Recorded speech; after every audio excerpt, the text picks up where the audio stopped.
Taylor Swift and Beyonce are actually impacting inflation and the GDP with their current tours? You heard right. Now Taylor Swift and Beyonce as well are contributing to inflation. Who would have thought it would come to this? Well, in this crazy world, it does not surprise me. We're going to talk about that and the real reason for inflation as we explore.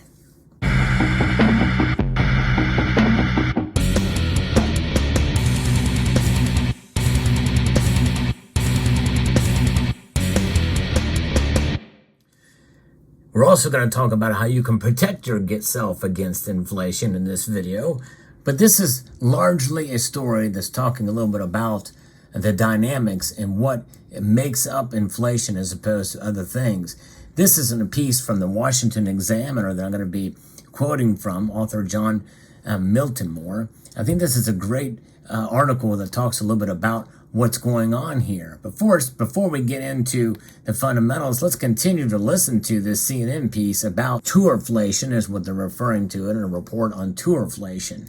That's right. Two big, huge economic powerhouses. We have one economist telling us that they believe that Taylor Swift will generate $5 billion in U.S. GDP because of ticket sales, airfares, hotels, and merchandise. And we also have world leaders wanting to get in on a piece of the economic Taylor Swift pie. You have the mayor of Budapest, Hungary, and the president of Chile, both writing to Taylor Swift, asking her to come to their city and their country. And you also have Prime Minister Justin Trudeau tweeting this to Taylor Swift. He says, "It's me. Hi. I know places in Canada would love to have you, so don't make it another cruel summer.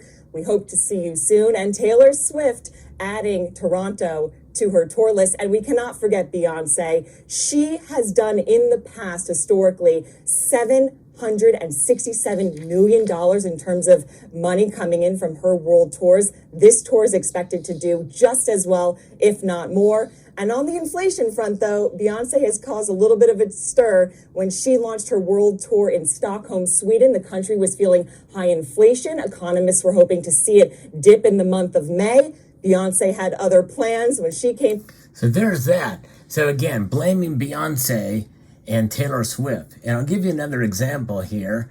I got a screenshot of some tickets for a Taylor Swift concert at $17,334 each per ticket. You know, that's worth the price of gold and many, many ounces of gold for sure. And it's pretty amazing to see that it's been there, that those are the ticket prices, and some people are paying those. And by the way, those don't include fees. Now, for my money, I wouldn't pay $100 to see really much any act out there. It'd be hard pressed for me to pay that much to see a band. Of course, I come from a different genre of music where tickets aren't generally that high for a lot of the music I listen to, or anywhere near it that high. But nonetheless, it's just where some people's priorities are. But there's a reason for this. And we're going to get into some of what this is on this piece. But the thing is, you think about inflation, you know, well, let's talk a little bit about, you know, what that means. The dollar is shrinking. So what has contributed to inflation in, well, I don't know, let's say Venezuela? That's right, Venezuela. You know, where is all the big concerts and artists that have contributed to inflation there? And they've got hyperinflation. Well, you don't see that type of thing in Venezuela, right? You don't see that big-time artist selling tickets there for tourflation as a contributing factor. So, you know, that I think alone probably disproves their point as being a factor. And now there's another report from CNBC, CNBC has made another claim as well, too. It's not just the tickets become more expensive. We see your beer or your cider or Coca-Cola, that type of thing has gone up as well. Badar is right about the prices of goods, according to Klaus Badar, who's a global chief economist at Société Générale. But events that go up a lot, which is why it's not a surprise that massive tours such as Eras can rack up billions of dollars in gross domestic product. Fans spend a lot of money at big events, whether it's a Beyonce concert, a Yankees game, or a NASCAR race, where they buy expensive food, drinks, and souvenirs. In fact, you'd be hard-pressed to be able to pay cash for some of those concessions at a baseball game, as somebody else had told me about recently, a member of this community. So the impact goes beyond the stadium. It was recently observed that hotel prices surge when Swifties descend on cities to attend concerts, much to the annoyance of some locals and other travelers. But is this really an evidence of inflation? In one sense, the question is tricky to answer because there's more than one definition of inflation. A closer examination reveals the answer is no, regardless of the definition one chooses. First, it's important to understand that price changes are not in and of themselves evidence of inflation. And prices of goods and services are changing all the time because of changes in supply and demand. That's critical, very critical. So recently, Ford has slashed the price of its Lightning, an electric pickup truck, by 10 grand. Ford didn't do so because of any change in the monetary policy or the goodness of their heart, but because the market is experiencing a lower than anticipated demand for electric vehicles. And likely because Tesla recently rolled out a competitor to the Lightning. And by the way, there's been some troubles with that, but even Tesla slashed prices on their electric vehicles. Or consider gas.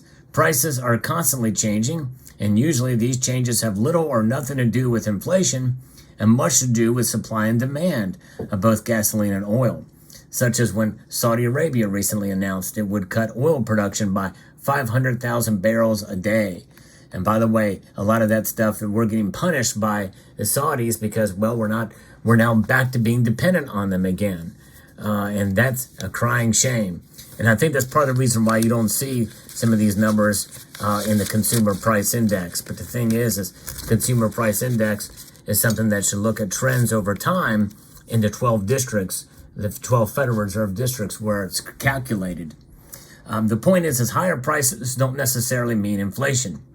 And the idea that superstar tours spur inflation is, pretty ridiculous notion. Inflation is calculated by comparing the prices of a basket of goods rather than measuring sudden prices in one sector, such as hotels, concerts, theater, cinema, and have a weight of less than 0.8% in the basket of all those things. And this brings to how we define inflation. It was not until the 20th century that inflation was defined as a general and sustained increase in prices, which is the definition that The Economist magazine is using. For centuries, there was a simpler definition, an increase in the money supply. That's right. For centuries, an increase in the money supply, such as you see here with these now demonetized bolivar, 20 bolivars. This is pocket change. I mean, this is literally worthless. It's a worthless paper. So inflation is an increase in the quantity of money and credit. Its chief consequence is soaring prices. Henry Hazlitt explained in Economics in One Lesson. Therefore, inflation, if we misuse the term to meaning rising prices themselves, is caused solely by printing more money. That's right. Inflation, according to the long-standing definition, was an expansion of the money supply, and we are seeing that. In fact, we borrowed over $1 trillion in less than 2 weeks, as I've recently outlined in a video that I did about a week ago. The result of inflation was higher prices. Many economists prefer this definition of inflation today because it's a reminder that price inflation isn't an accident. It's a policy. According to Ludwig von Mises, he explained a deliberate policy of people who resort to inflation because they consider it to be the lesser evil than unemployment. Yes, and you see currency being printed like crazy. Of course, ignore this gold and silver for now, but this is what we're looking at here, the devaluation of this, because there's no constraints on it. And when you have no constraints on it, eventually you go from this to this. You basically are demonetizing your paper currency in time. And that is the road we're heading down. Now, it's still a long road to go to get there. And there's a lot of different factors why the dollar is so resilient these days. I've talked about that time and time again, but nonetheless, that's where we are at.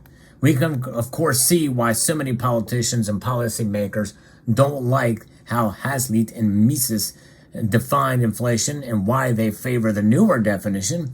It makes it easier to blame corporate greed and Taylor Swift for inflation when it's defined as a general and sustained increase in prices. That's right. And so therefore they get away with it.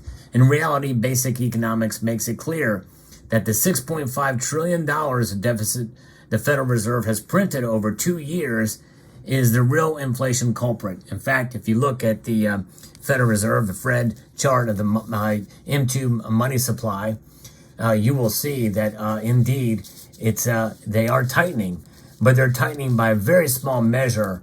And there's a lot of money floating around in the economy, not just domestically, but around the world.